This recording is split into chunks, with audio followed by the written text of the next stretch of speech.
I was just listening rather to a podcast, and on the podcast they had a Stanford Business School professor, and he's written a book on friction, on removing friction.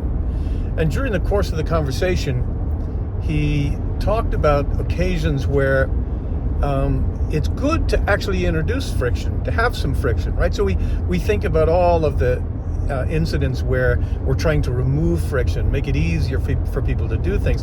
We tend to think less about the idea of positive friction, or a term I heard called constructive friction, which I absolutely love.